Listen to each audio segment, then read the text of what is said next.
own your awesome. And what I mean by that is you own who you are in every aspect of your life. Okay, I'll raise hands. You all own your awesome. That's good. And more than likely, you're probably not owning it 100% of the time. And that's very common. And there are lots of reasons why we either choose or just by default don't own who we are, don't own our awesome. And what I'd like to share with you today is about 3 different reasons why you might not be fully present in who you are in every area of your life. The number 1 reason is a sense of embarrassment. And this is usually caused by sometime in your lifetime, probably when you were a little kid, somebody told you that who you are was wrong, that you needed to be somebody else. So for example, in my life, just before I turned 3, I moved to East Africa with my family. And so when we moved back to the United States, I was not your typical American kid. I had a British accent. I called my mom Mum.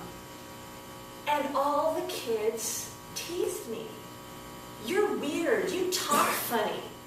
And so I withdrew into myself and stopped being me, at least for a little while. But the thing is, I'm not very good at not being me. So I keep leaking out. And so I had to live with this over and over again, where I start being me and people make fun of me. And so I've gone into this cycle of I'm me, ooh, I don't want to be me because everyone will make fun of me. And what I've learned through time and as an adult is that who cares what other people think, honestly? Because if you want to attract the people in your life who honor and respect and love who you are, the only way you can attract those people is by being who you are. If you aren't who you are, they're not going to recognize you. And I forget who said this, but there was someone who said, be yourself, or this I'm paraphrasing, be yourself because the people who mind don't matter, and the people who matter don't mind. So regardless of what anyone has ever told you about who you are, or whatever that is, because I know I'm weird, that's okay, I'm fine with that. Just be who you are because the people who matter, the people who love who you are, respect who you are, want to learn from who you are, they're going to love you for it. And they're only going to recognize you if you are who you are. Now another reason, second reason why someone might not own who they are in their life is because they don't know how. Somehow you've forgotten, or I've forgotten, we've forgotten. So for example, there was a time when I was at my goal weight. I had been there for 3 years. And then life took a little turn. I got pregnant. I gained 15 pounds. I had a miscarriage. In there somewhere I got married. Went through 13 years of an abusive marriage. And during that process I gained like 110 pounds. And somewhere along that way I forgot how to be in my body the way I had been when I had been my goal weight. And so sometimes you just forget how to be who you are. And so now I'm in a process of learning, okay, I can eat this and it's just fine, but this doesn't work for me. And I'm having to relearn that. So sometimes we don't own who we are because we've forgotten or we don't know how.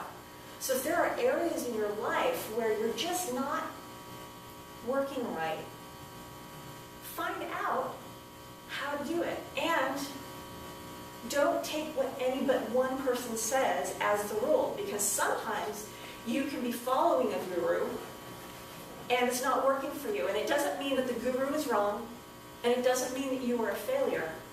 It just means that you aren't right for that process. In fact, that reminds me of a story. About 2 months ago, I was looking at my front door at a hummingbird feeder I had. And in comes this little, I think it was like an evening grosbeak. It was decidedly not a hummingbird. But it spent 5 minutes trying to get food out of that hummingbird feeder. Now, was it because the hummingbird feeder didn't work? No, it's a hummingbird feeder. It feeds hummingbirds just fine. Was it because the bird didn't know how to get food out of the hummingbird feeder? Not necessarily. It was giving it the good college try. It just wasn't the right feeder for that bird. So if something's not working for you, don't take it as a personal failure. Don't take it as that person's wrong. Take it as that's just not right for you. And the third, there's many reasons, but a third reason that people may not own their awesome, be who they are, is because they're afraid that by being who they are, shining their light, they might dim the lights of others. And sometimes this is because someone has told you, hey, you're being too arrogant. Stop that. And what I've discovered and what I've learned is that there's absolutely no way you can dim the light of others by shining your own light. If someone else is bothered by who you are and your personal greatness, that's on them. They're choosing to dim their light. You have nothing to do with it. Your job in this lifetime is to be the best you. And that means shining your light, your unique, special light that you were born to do. And by doing that, you are making the world a brighter place. And there's absolutely no way you can dim the light of others. So, why do we not own our awesome? Why do we choose to not be who we are and hide who we are? I've given you 3 reasons today. Embarrassment, for some reason we think we aren't good enough or aren't right. We don't know why or how to do who we are because we've forgotten, or maybe we just never learned. Or we are afraid that somehow by being ourselves we're going to hurt someone else. And I've also, I hope, shared with you why all of those reasons are not reasons. They are excuses. So I hope that you will from now on find out who you really are, own it, step into it, and shine your unique,